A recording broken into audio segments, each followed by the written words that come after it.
দলের সঙ্গে বিশ্বাসঘাতকতা করলে এক ঘরে করার নিদান তৃণমূল সাংসদের। প্রকাশ্যে এমন মন্তব্যে বিতর্কে জড়িয়েছেন বাঁকুড়ার তৃণমূল সাংসদ অরূপ চক্রবর্তী।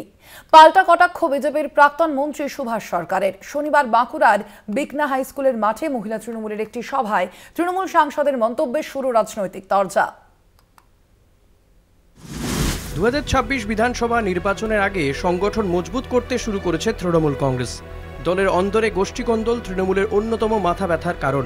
সেই সমস্যা মেটাতে সচেষ্ট হয়েছে দলীয় নেতৃত্ব। বারবার দলের নেতাকর্মীদের সতর্ক করা হয়েছে। অন্তর্ঘাত যাতে আসন্ন ভোটে প্রভাব না ফেলতে পারে সেদিকে সজাগ দৃষ্টি রেখেছে শাসক দল। এবার প্রকাশ্যে দলের বিশ্বাসঘাতক বেঈমানদের একঘরে করার হুঁশিয়ারি দিলেন তৃণমূল সাংসদ অরূপ চক্রবর্তী।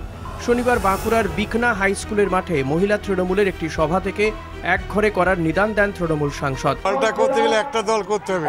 আমি তৃণমূল করবো, ভোটের সময় টিকিট পাবো না, গুজি ফুসকো চলে যাও, থাকা দরকার নেই। বেঈমান কাদের বললেন? যারা বেঈমানি করে তাদেরকে। মানে 26-এর ক্ষেত্রে কি এটা এই বেঈমানদের প্রতি বেঈমানি করার সাহস পাবো না, এগুলো না বললে অসুবিধা আছে, সাবধান করে দিচ্ছি। তৃণমূল সাংসদের একঘরে করার মন্তব্যে পাল্টা শাসক দলকেই এক হাত নিয়েছেন প্রাক্তন কেন্দ্রীয় মন্ত্রী সুভাষ সরকার। সাংসদ 26-এর নির্বাচনকে কেন্দ্র করে তাদের দলের সাংগঠনিক বৈঠকে বলছেন যে দলের মধ্যে অনেকে অন্তর্ঘাত করার কথা ভাবছেন, তারপরে আবার তাদেরকেই শাসানি দিচ্ছেন যে তাদেরকে যেন একঘরে করে রাখে। এক অদ্ভুত নিদান।